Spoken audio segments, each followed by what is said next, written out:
around different issues, and building networks, especially in the community sector, is kind of his bread and butter. So yes, over to you guys. Brilliant. Thank you, Jana, and hello, everyone.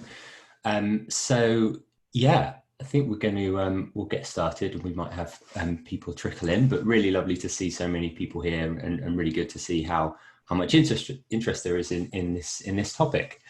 I'm going to start us off and run the first half of this workshop, and I'll talk a bit about what network building is, and really dig into some of the assumptions we might have around networks and some of the things that are useful to consider. And then I'll pass over to Channa, who will talk about things in a bit more detail. Basically, she knows a lot more about this than I do, but I've been talking about it for a lot longer, so it's it balances out nicely in that way. First thing I wanted to do, though, is just do a little. People have been putting in the chat where they're from, which is really lovely. But I'm just going to share my screen, and we've not tried this before, but we thought, hey, it's a workshop about networks, so it'd be really nice to see where everybody's from. So not everybody will be able to do this, and it's fine if you can't, but if you can, on the screen, if you hover your mouse around, I'm not sure, it might not work on mobiles, there should be a button that says annotate, and if you click that, you should be able to make a little mark on this map of where you're calling in from. So for example, for me, right down in the bottom left, I'm in Truro. So I've just made a little mark there. So what I invite you to do is just make a little mark, however you want to do that, wherever you're from.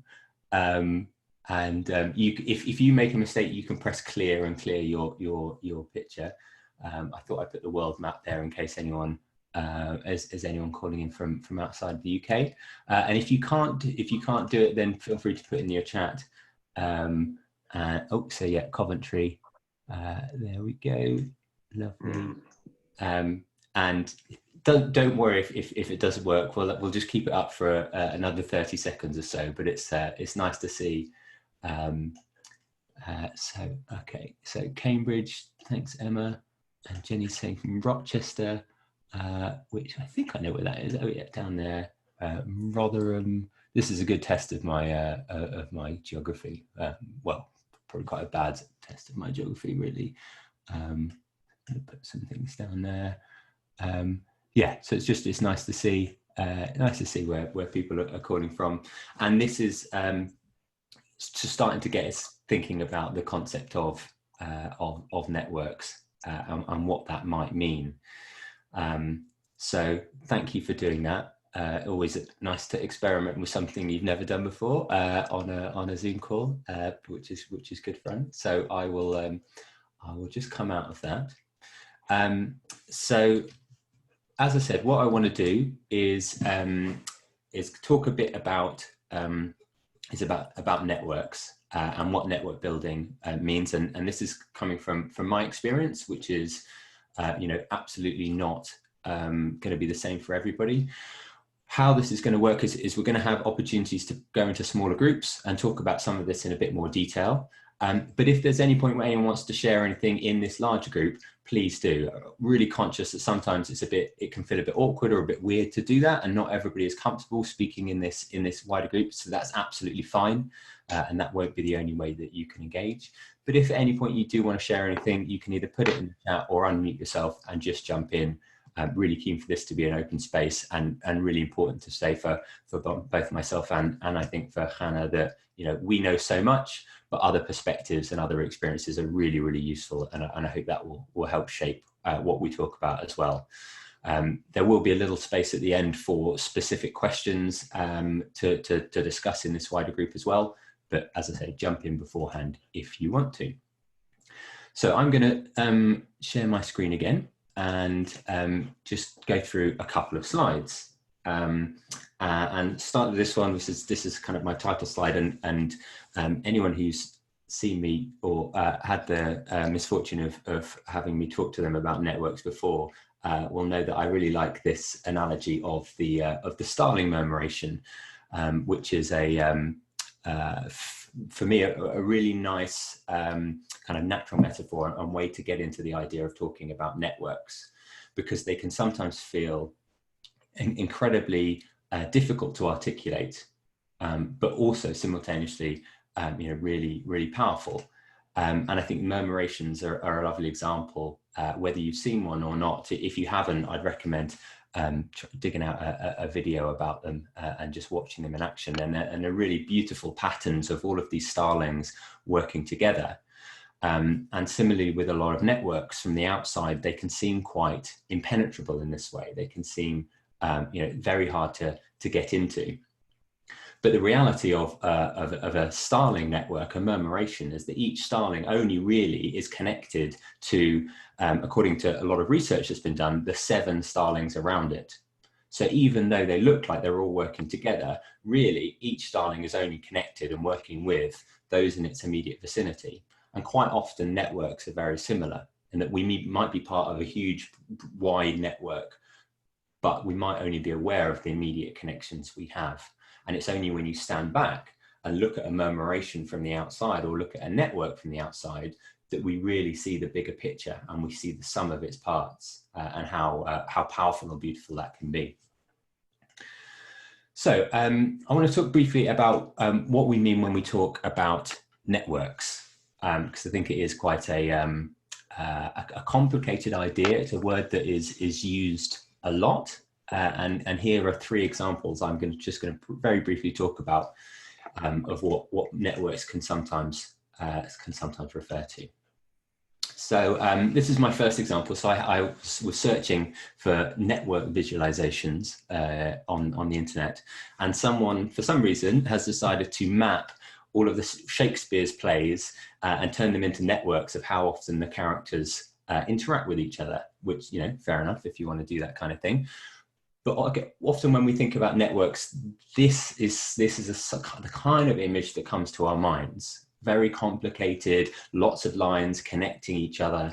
What we just did on the UK map was a very basic version of this, and we really are conditioned to think about networks in this way, and that's fine. But this kind of network, this doesn't really tell us anything about what this network does or what it exists for. And again, sometimes when we think about networks, we think about the picture and we think about all of these connections, but we don't really think about what do they mean? What does that tell us? You can't look at this diagram and understand the story of Romeo and Juliet. You can't understand the purpose of that play. Why was it written? What's it designed to do? The response it's supposed to evoke in people. So this idea is helpful to an extent, but also quite limited. Secondly, this is also what a lot of people mean when they say network. They mean a mailing list. A lot of organizations, and probably every single organization I've ever been a part of, has been guilty of this. And this is not meant to be a judgmental thing, but quite often when we say, oh yeah, we've got a really big network of, so many hundred people or so many thousand people, what we're actually mean is we've got a list of email addresses. And that's useful. It's connection, it's communication. You can reach out to those people, but it's not really a network. Those people aren't interacting with each other. They often don't have a sense of that wider purpose, similar to the murmuration of the starlings. They might have a kind of a small awareness of what that network is. And I think sometimes we hide behind the word network when we don't actually mean that that's what it is. And thirdly, building on that, often we use the word network because it sounds impressive. And again, I've definitely been guilty of that a lot in my time of talking about networks that I've run or built or been part of, and trying to make them sound more impressive than they are. And sometimes it is easy to do that. You can talk about the number of people, you can talk about the geographic spread of this network.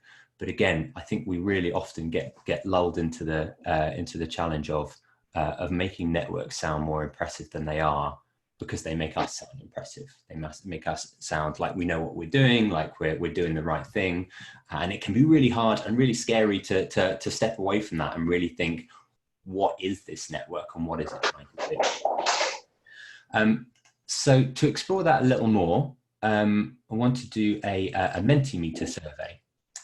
So what I'm going to do is share my screen one more time, and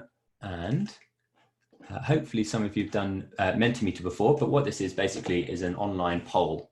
So if you've got a phone to hand, or you can do it on your computer, there's a link at the top of the screen that I'm sharing, menti.com. If you go there, it will bring up a screen, and you can enter the code that's at the top of the screen, 213902. And it will ask you this question. And this is a really useful way to collect lots of information from a group. So I invite you to do that, and it's going to ask you this question: of which 3 words or phrases would you use to define what a network is? The answers are anonymous, so don't worry about it coming back to you. And it's really useful to see the different answers that people put and any particular themes that come up. So I'm going to give us a couple of minutes just to do that. If for whatever reason you can't access this, feel free to put your answers in the chat, but it's really useful to put them up here. So great, we've got our first answers up already, which is really good and starting to come in now. So once you've written yours, just have a look at what's up there and think, how do they align with what you've put. We'll start to see kind of common themes, so you can see support, collaboration. Those words are a bit bigger, so more people have put those. But there's a lot of themes coming up, so please do keep them coming in. It's really useful to see. And again, once you've written yours, just have a look and see what's up there. Some really really interesting words coming up. A lot around collaboration, connection, trust, human relationships, common ground, shared interests, sharing, diverse, together. So I think there's a lot of themed ideas there. I can't see anything that jumps out as particularly challenging there, which is good. Although I like that someone's put hard. That's good. Definitely, networks are hard. Just while we wait for anyone else who wants to put them in, is there anyone who wants to just share why they chose the words they did?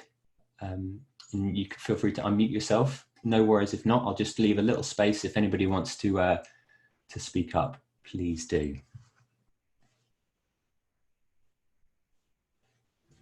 Hi, it's Sandra from Wrexham.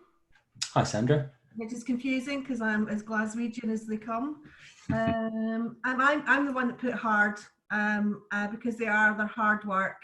They are hard work to, make sure that everybody is kept informed. It's hard work to make sure that the networks are relevant to people, and it is hard work, especially during COVID, of just kind of keeping everybody together. So yeah, I run a lot, 15 different networks. I'm just glad I'm not doing them face to face at this moment in time. 15, wow, that's yeah, I can only imagine what that must be like. Thank you very much, that's really useful. So what we're going to do now is Channa is very kindly setting up breakout rooms for us all, and we're going to split into smaller groups, smaller rooms of 4 to 5 people. Emma's just said, is it okay to take photos of the presentation to share? Absolutely. We'll also share notes at the end, and I can put these results in there as well. But feel free to take photos. That's fine. I think I'd ask, if you are taking photos or screenshots, please don't take images of anybody else unless you ask their permission. So yeah, but we'll share the word cloud afterwards. So Channa's going to put us into breakout rooms in just a second, and we're going to have 10 minutes in those. So this will be a chance in a smaller group to introduce yourself a bit more to the rest of the people in your group, because it's easier to do in a smaller group, and think about what networks are you a part of, and do they fit these descriptions? So you really think about, there's a lot here, and there's a lot of really positive words here, but as Sandra's really helpfully talked about, networks are hard. And so really think about, are the networks you're a part of, whichever ones you want to bring to this conversation, do they meet these words? And you can keep this up on your phone or on your screen to refer back to if that's useful. Do they meet these words, or are there other things in there, or are some of these easier or harder than others? So that's all. Just want to, you know, a really kind of free conversation. You'll have a couple of minutes each to talk, and then we'll come back, and if anybody wants to share anything they discussed, then they can, and we'll move on to the next bit. So Jana, over to you, please. To see what we were going to do. Cool. Great. Right. People should start coming back slowly now. Welcome back, everyone.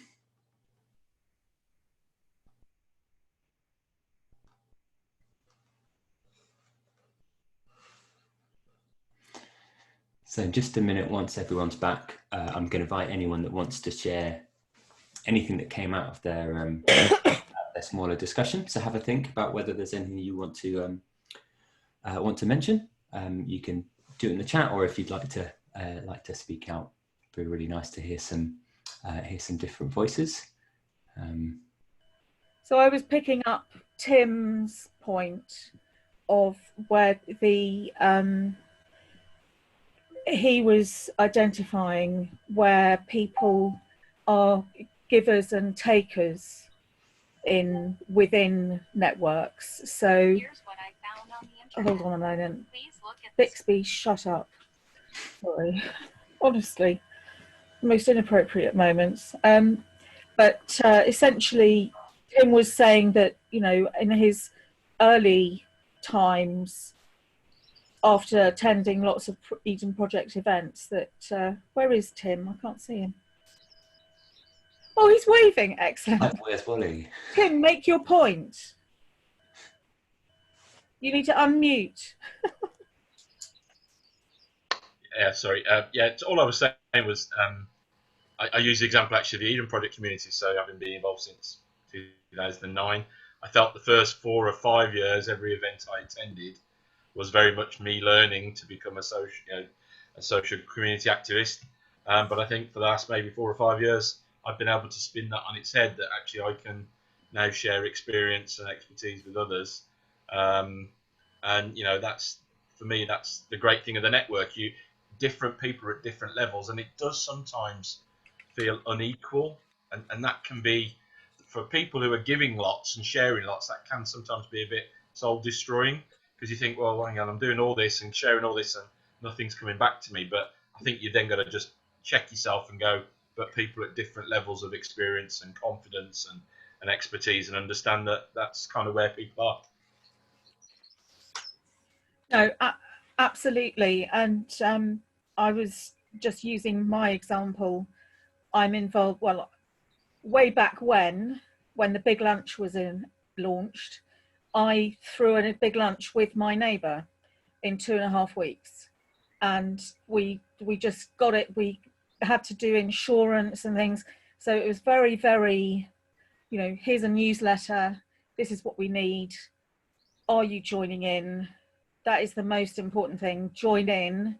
And it was a very successful day. But the following year, everyone was, oh, I couldn't remember where you lived. And I thought, oh, yes, I didn't bother to try and organise one myself, because it all seemed a little bit too big of a commitment. Anyway, so fast forward, I'm involved in a street party for my neighbourhood. So we're quite a large area, and we raise funds, and we've doubled the funds that we've raised each year for local hospice. And we've been doing we've joined up with the Joe Cox Foundation, actually, which has been really helpful. And there are so many resources available, but of course, trying to get people to do more than just come along on the day is really difficult. So, yeah. Oh, you know, even to come along and, you know, have an idea about a stall or a stand or some activity. I mean, we've got an assault course, a bouncy castle assault course, and I mean, it is a big thing. We get the fire brigade to come along with their fire trucks. and then they have to go off in blue lights for calls and things. It's all very exciting, and live music, you know. But I mean, we're a committee now of, I think, 5 people, and we've become smaller by 3 since last year. So that's quite a lot of work split between not very many people. Yeah, I think that sounds familiar, I imagine, to a lot of people. Thanks, Tim, and thanks, Joe, for those. And I think for me, those 2 comments really get into that word cloud we just created together, which, you know, a lot of those common words that we associate with networks, but digging a little bit deeper under that of okay, what's beneath the collaboration and the sharing, and I think, you know, Sandra's comment about it being hard is really getting into that. Is there anything else that came up in any of the discussions that anybody wants to share about thinking about the networks that they're in and reflecting on how those might be defined, or some of the other things that didn't come out of the words we shared? I don't know whether Maybe I'm I cutting pick in on anyone. Oh, I think I am. Sorry. Emma, you go, and then Jacqueline. Oh, mine's super quick, really. I just wanted to share that within our small group, one thing that stood out was we were talking around COVID and how it's affected all of us, and all of us are kind of working within networks already. And it was just quite nice to hear, you know, the positivity that even in this situation, the nice thing that's happened is it's almost seems to have driven people to create more networks, and and movement building has become a big thing, and it's really infusing and inspiring people to become part of more networks. There were a couple of examples that came up, but I just think that's such a positive thing to come out of something that can be seen as so negative. So I just wanted to share. What was interesting in our group was the diversity of where everyone is in their network journey. So I can't see the lady on my screen who is with the guides, but the guides, of course, have been building their network regionally, nationally, globally for 110 years.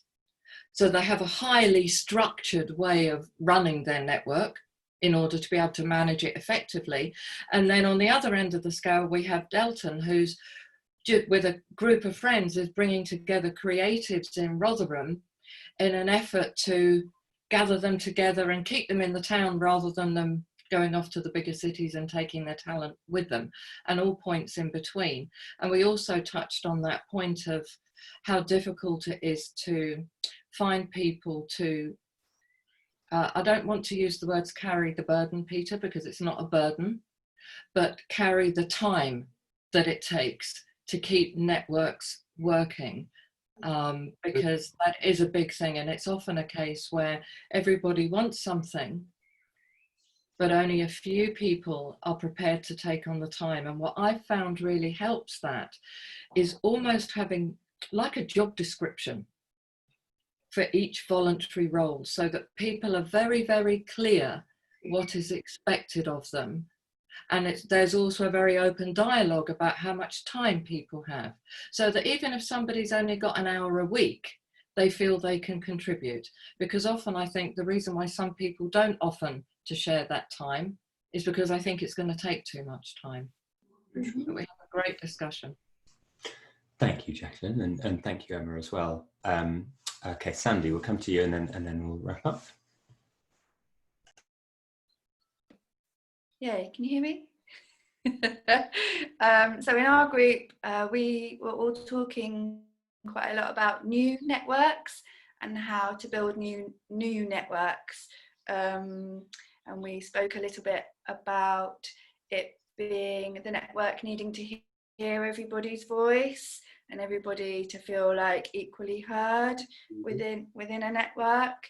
So although there was 5 of us, we were all at the start of new networks and wanting to find a way to make sure that people were equally heard within those, and the purpose was relevant to all of the participants. that's really as far as we got. We heard about each other's new networks and talked about how to start those in a positive way. Brilliant, thank you.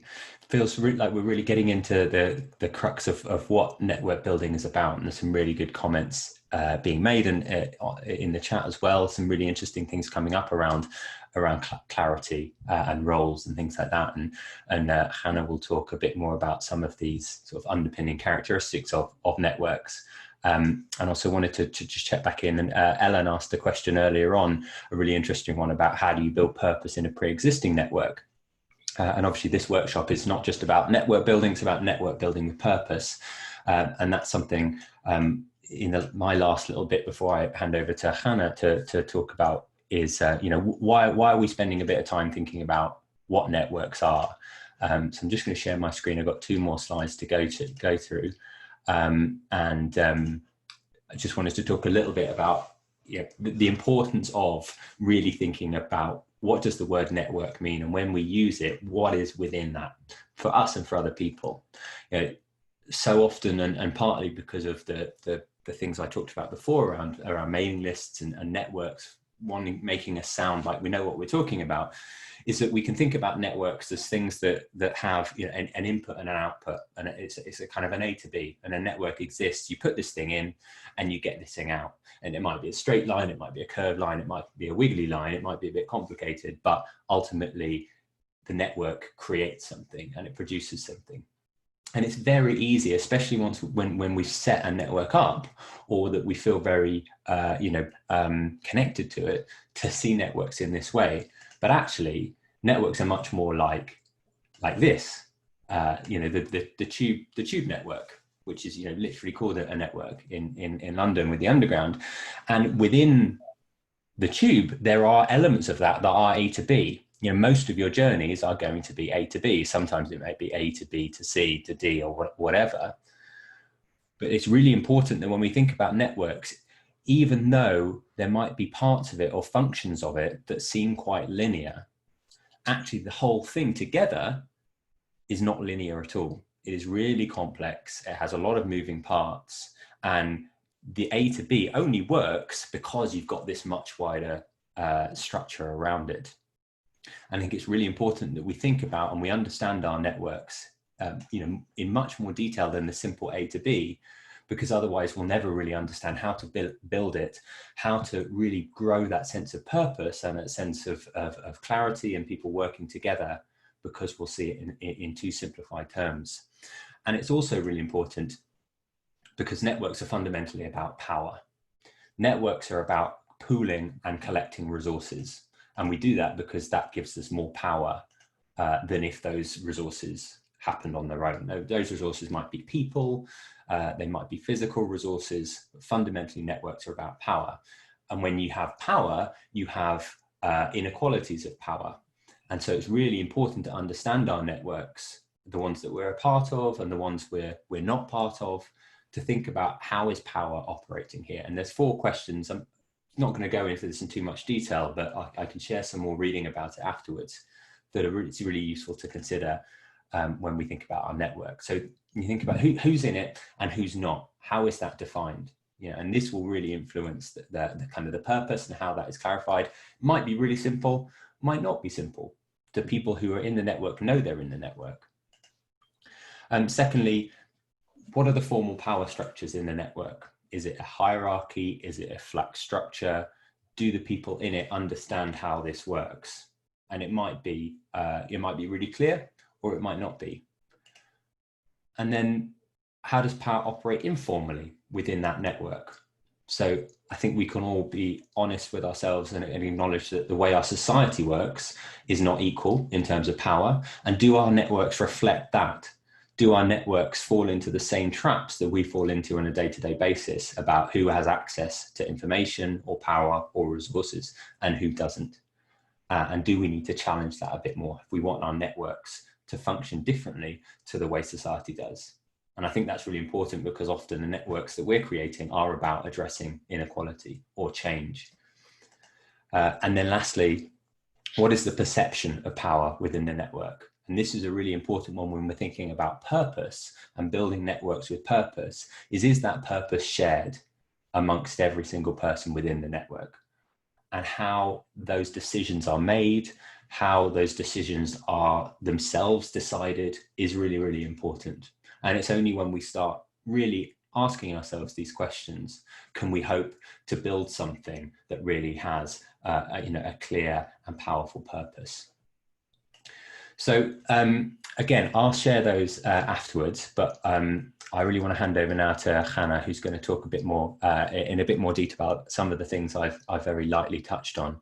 Yeah, I really look forward to hearing the discussions that happen as a result.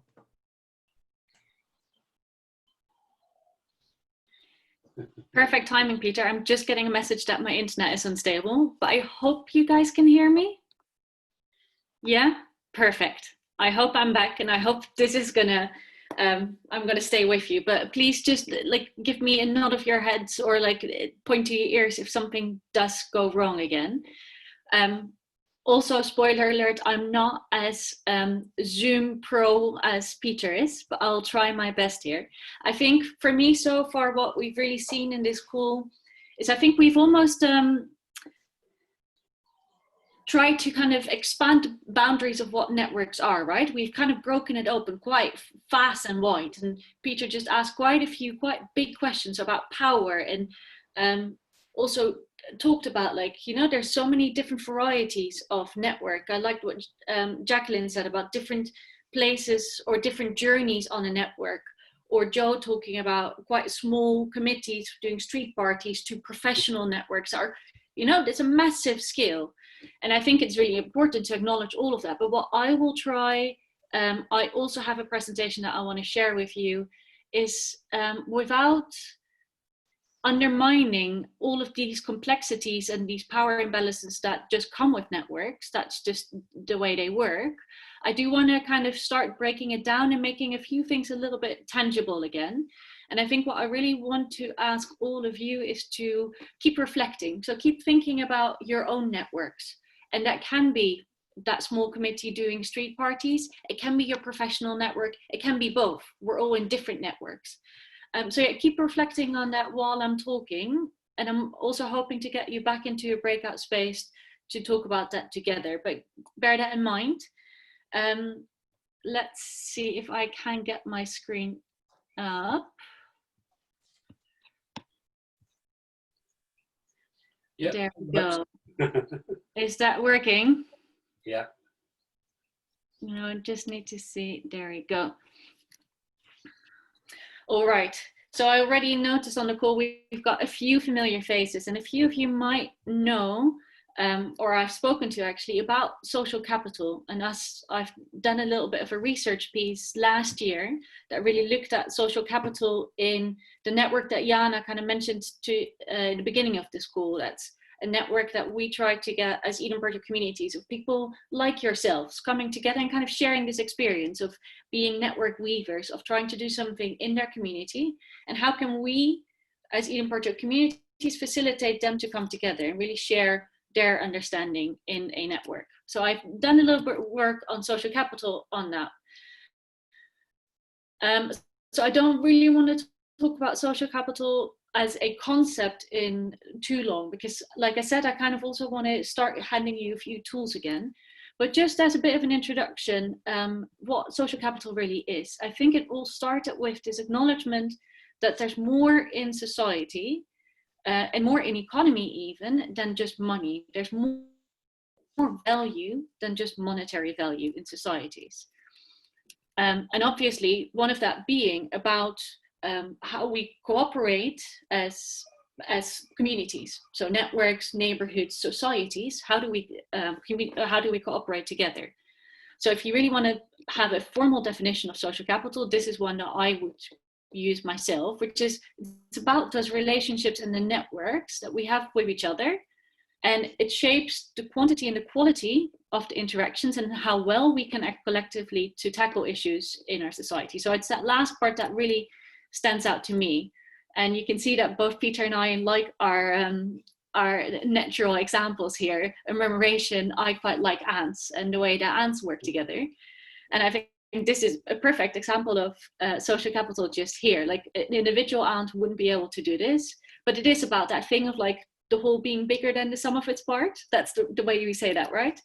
So it's about actually understanding that if a network is dense, and again, that's on lots of different scales, you can achieve much more than those individuals, and when there is mistrust and all of that. All right, but let's see, how can we make this a little bit more tangible? And again, keep reflecting on your own networks.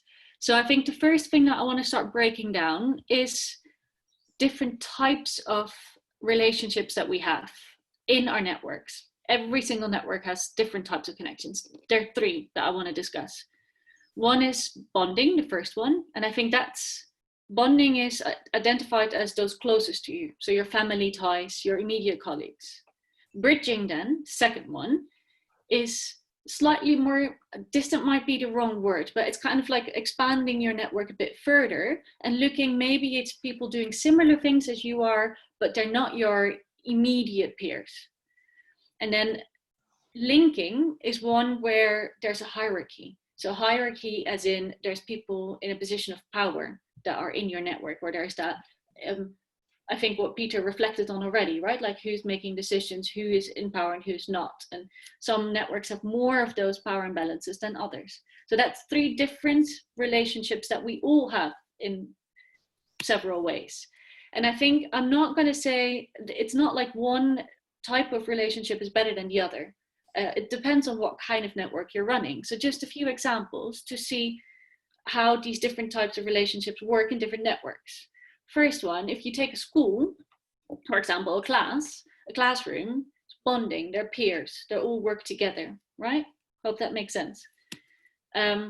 Again, something maybe like a conference where it's more that professional networking and shaking hands and like meeting lots of different people is more bridging. And a classic example of linking connections is the mafia. You know, it's about those. It's a network. It's a really dense network, but it is a lot about power and imbalances. And actually bringing this back to our context of community work, I think there's different community initiatives that also have these different types of relationships. I think bonding, so that first one again, about those immediate peer-to-peer, think about maybe like a coffee and a tea morning for, say, elderly people coming together. I think that's a lot about bonding. If you do, trying to come up with an example for bridging, maybe like community fundraisers, it's much more about those bridging connections. I think some community gardens might also be about bridging, like getting different groups of people together to use that space. Whereas the linking, again, might be about trying to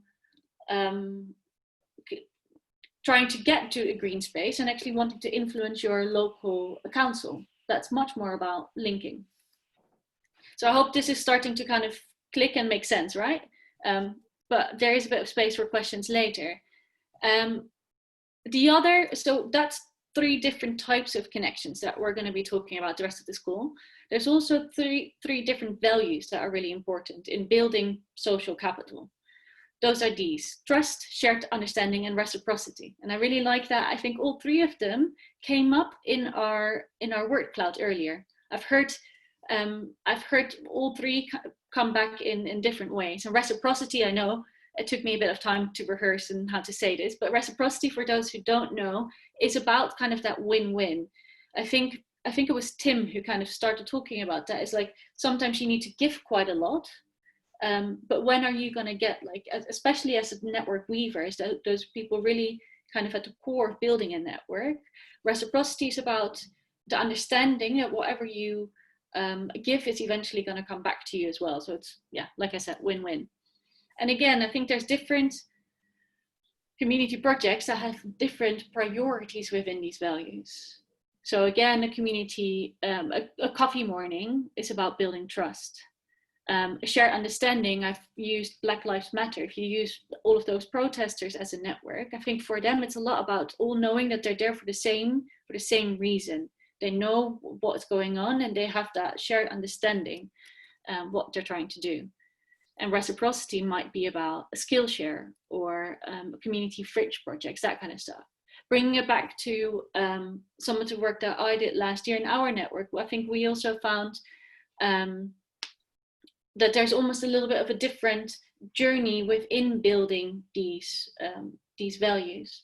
In our case, I think we found that a lot of these community-minded people, when they come together, there is a shared understanding about what they're trying to do, which then leads to trust, which eventually leads to reciprocity. So reciprocity was really the last one that we found, and it needs quite a bit of time to build that. And regarding the different types of connections, we really found that the bridging ones were really key. And I think in our what we have done by reflecting on these and by kind of trying to really be critical of like, what do we do as an organization?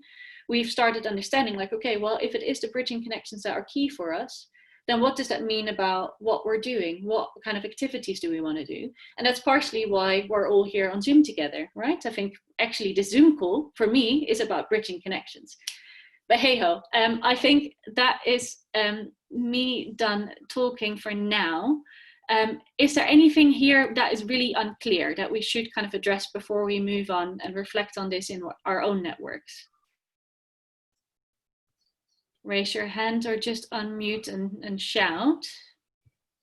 I've not been able to keep an eye on the chat either, but if there's not, then I think we're again going to try to do another little Mentimeter that we started with, just to see how these relationships, whether you recognize them and if you recognize the different values. Peter, can I hand over for, I think Peter has shared his screen already, so it's the same link. So if you still have that up, I think you might be able to just refresh it and then the new slide should come up. It should. Give me a second. All right. Okay, so it's changed for me now. So if you still have that up, but again, you can also just go back to the link that's on the top of the screen now and use that code. And I want to ask you to think about one of the networks that you're in and to start thinking about the different connections, 1 being very low and 10 being very high. Like what kind of relationships and what kind of values do you see? I will give you a minute or so to reflect on this.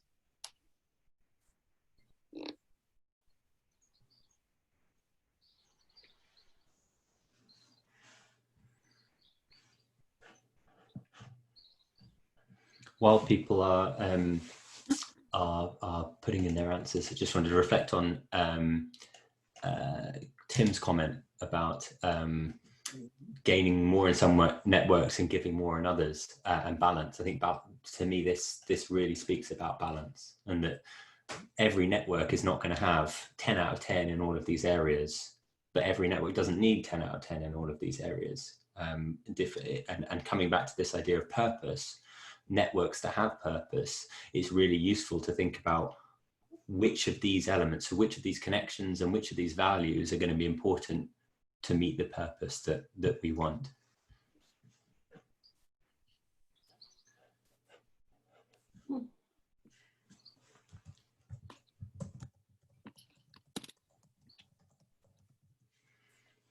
All right, lovely to see responses coming in. We'll just give it another minute or so, but it looks like we're quite even on the different types of connections, possibly bonding slightly higher than some of the others, linking being lowest. And I think that does make sense. I think knowing a little bit about some of you and about trying to do something good in your community, I think it's a lot about actually the peer-to-peer and about all working on something together. So I think the linking and trying to have a power balance isn't possibly the one that I was expecting to come out high. So I'm glad that is actually the case. I do see reciprocity being quite low, well, not low, but lower compared to some of the others here. I think maybe that's also what we discussed. And I wonder whether that's the thing about it being hard. And so often I think what we hear is the effort that it takes to maintain networks, and just the constant having to kind of like put energy into maintaining it, and maybe that the feeling of it not yet giving back. And maybe that's also what we discussed about that being the value that takes longest to build up to. All right, well, I think we might leave it at this. I think most of you have been able to input this, or is someone still getting their values in? But I think I will ask Jana again to get you into breakout spaces, and I will put some questions in our chat.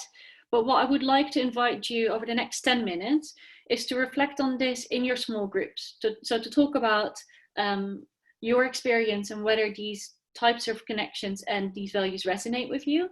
But I also want you to then move on to thinking about your networks and what's important for your networks, which ones are a priority to actually get to success. So start thinking about where are you and where would you need to be. So let me just post these in the chat. There we go. Kick off this next bit. Yeah. Great. Welcome back. I think we'll give it another 30 seconds or so for the other breakout spaces to also join us.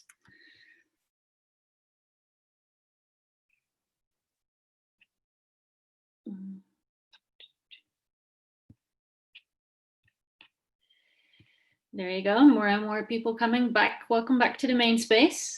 I think we're just waiting for everyone to make it back. We'll give it another little bit. And just like what we did after the first breakout space, if anyone wants to share something that was discussed in the smaller group with everyone here, yeah, it would be great to hear some of the stuff, some of the things that you all discussed.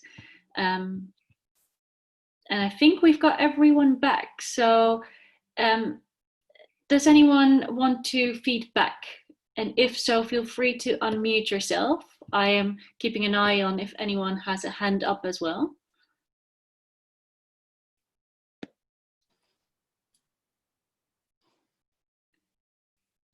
Sadie, go ahead. I think you were first. So, our group, we're talking about trust being one of the major things that was developed. Some people said that they put 10 on their network, having developed trust.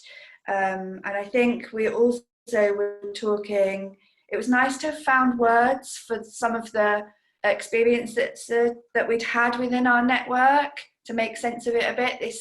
These bridging and bonding and linking, you don't really think about it in those terms. So this has been really helpful to think about it in those terms. And to value some of the networks that we've built a bit more. Yeah, and also we talked about checking in with the participants in the network to just recognise where we're at and how we've developed as a network and what's been valuable, ways which we've bonded or bridged or linked. Great, I'm glad to hear that it did resonate with all of you, Sadie, and I agree with you about the checking in and it being really important to almost do this exercise with other people in your network maybe as well, and understand their experience and whether they also experience that trust or whether that's a one-sided trust thing maybe.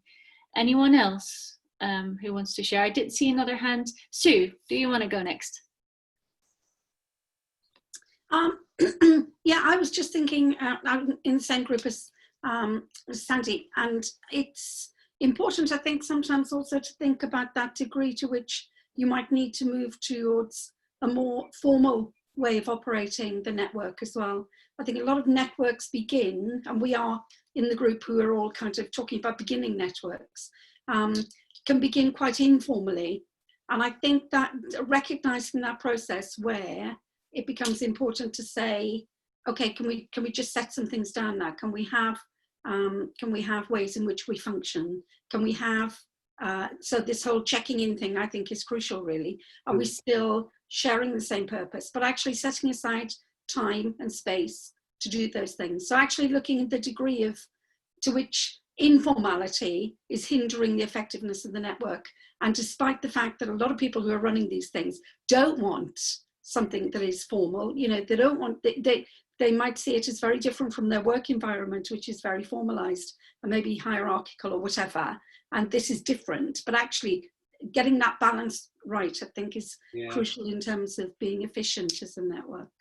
Yeah. And you're actually touching on shared understanding there. It's about like, what is that network for these different participants? And maybe someone wants it to be really informal, and maybe others need it to be more formal, and actually you need to start with building that shared understanding. Interesting one. Thanks for sharing that, Sue. I see a hand up. Pam? Yeah.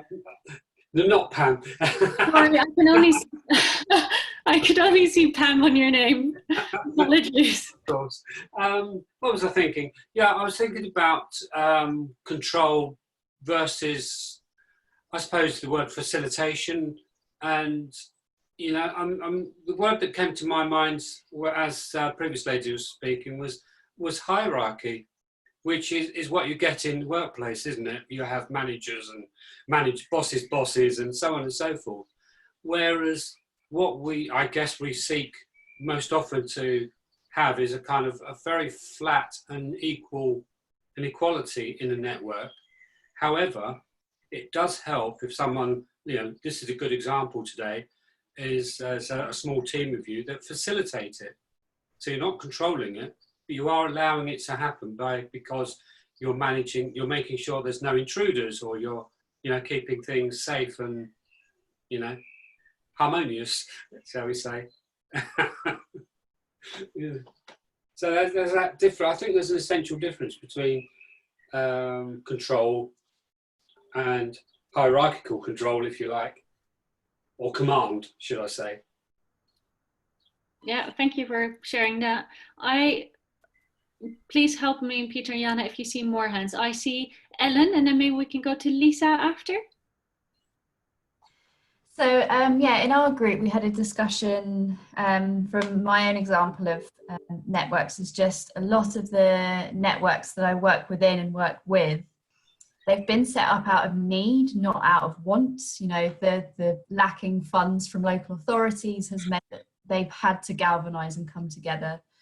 And yeah, I was just trying to reflect on whether that is the reason why some of them get frozen in meeting, talking about their issues and the challenges, but not being able to get to a point of kind of solution or action.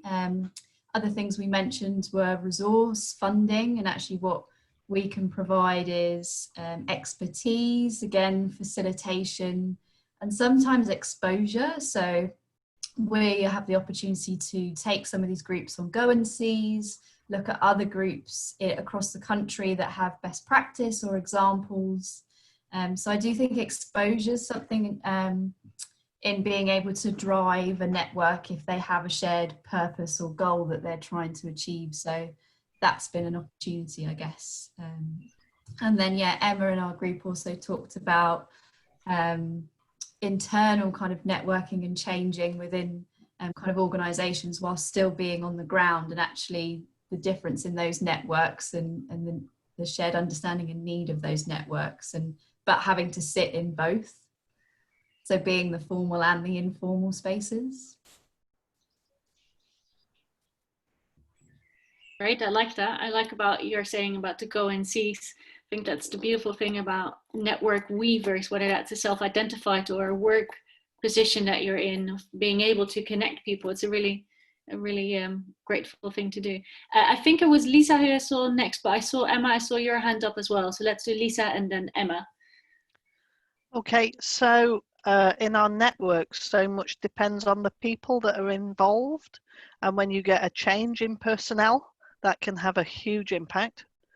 So I've seen an example where we had 3 strands of a network working really, really well together. And then we had a new person who took over overall control of that network, and she split those 3 strands wildly apart so that they couldn't collaborate together so easily anymore. And it's just had a decimating effect. And that I assume that comes down to her feeling of the need for power, which is a shame.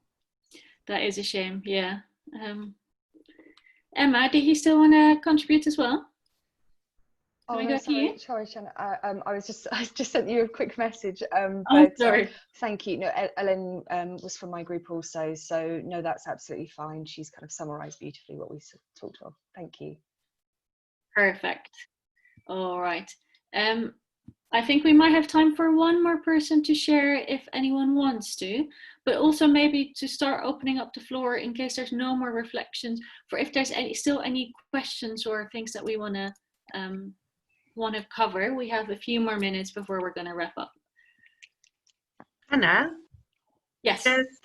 Just jumping in there quickly, just saying, because obviously we're talking about networks and bridging connections and stuff, and people may want to actually stay in touch. So just to let people know that there's an option where you can private message people in the chat. So if there was someone you found particularly interesting or you would want to link up with or connect with, then yeah, over the next 10 minutes, you can also send them private messages. Thanks, Channa. Really good contribution. Thanks for that reminder.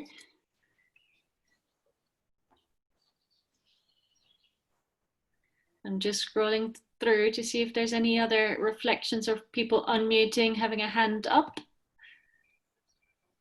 I don't see any at the moment. Oh, I do. Katrina, do you want to go next? I just wondered if you were recording this and whether, because I missed quite a lot, whether you'd be able sharing the video. Yes, of course we will. Yeah, I'm glad you can still make it. We have some notes, our presentations, and all of that will be shared. Yeah. Thank you very much. No worries. Will the chat be included in that? How do we keep hold of the chat? Jana, do you want to take that question? Yes, I can. What I probably will do is I kind of will edit the chat a little bit because some of it will be not very relevant, but a lot of interesting links and ideas and questions have been posted in the chat. So I will prepare a document and we will send this out with the follow-up notes, if that's all right.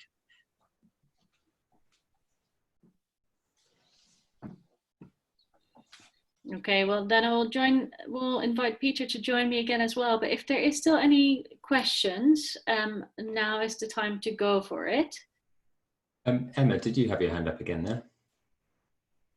Sorry, yeah, I was just going to point, I suddenly thought, I'm not sure whether Ellen, please like wave hysterically at me if you did cover it. But another thing that we actually touched on, which I thought was really, really interesting, was that in order for networks and communities, because everyone in our small group are based around communities in specific within our work, and how the networks and communities can be shaped and need that kind of very high level change, but also very community driven. I don't like to create hierarchies, kind of touching on what people have said before, but I don't want to say low level, but those two levels, there needs to be both are instrumental in creating change, positive change.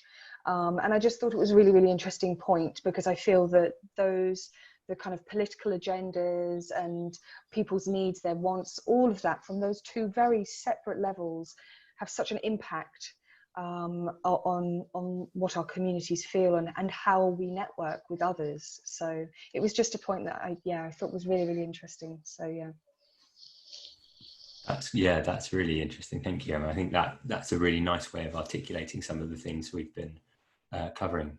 Sue, did you want to jump in there? Sorry, yeah, just quickly. I wanted to message Katrina privately about the work going on in Bristol. How do I do that, please? In the chat box, where it says to everyone, if you click on that, you can click someone to send a private message. Thank you very much. Super, thank you. No problem. So we're coming towards the end of the time here, and obviously, you know, this is a huge topic that we've tried to condense down and create enough space for discussion. Jana will just say a bit more right at the very end about Eden Project communities, and I think that's a really interesting place to keep some of these conversations going. Yeah, I think it feels useful to just reflect on some of the stuff we've been talking about, and how, you know, we've talked a bit about really thinking about what a network is, and trying to step away from some of the assumptions and some of the sort of surface level ideas and perceptions we hold around networks, to really challenge the way we use that term, the way other people use that term. And Channa shared some really useful stuff around different frames that you can use to look at your networks. And as with any frame, it's going to relate to some, and it's not going to relate to others. And there's an invitation, I think someone mentioned, about putting language to things that haven't had words associated with them before can be really, really useful. And those 6 words, the 3 types of connection and the 3 types of values, is a really helpful way of doing that. But if it doesn't work for you, if you want to add or change that, to absolutely do it, because it's just language and it has to work for you. But the principle of this is if we are trying to build networks, whether that's about growing them, starting them, or just maintaining them or changing them, we have to understand the purpose of that, and we have to understand how those networks function, and not just use this term network as a kind of a blanket term. How do these interactions happen? As Channa said, she'll send around the notes, and Channa and I will share what we've talked through collectively. Channa, is there anything you want to throw in before we wrap up? I think you did a perfect summary there, and I think I absolutely agree with you about it being about understanding what kind of words and what kind of ways of thinking about your networks work for you. But I hope that, having had these conversations and discussions, I would really, the key thing that I hope you have taken away from it is the importance of reflecting, and the importance of actually looking at, so what is my network, or the variety of networks that you are, and what are they really about, and what do we really try to get from them? What is their purpose, and what do they need? So yeah, I hope that is some of the stuff to get you into your weekends with on this Friday. But I think that is it from my side. Maybe to point out that I think both Peter and I have included a few further reading lists in our presentations, or at least it's in my presentation. I think it will be in the notes for sure. So for anyone interested in the social capital or the networking stuff that Peter talked about, then we should have a few more resources in there for you as well. And then I think on that note, it's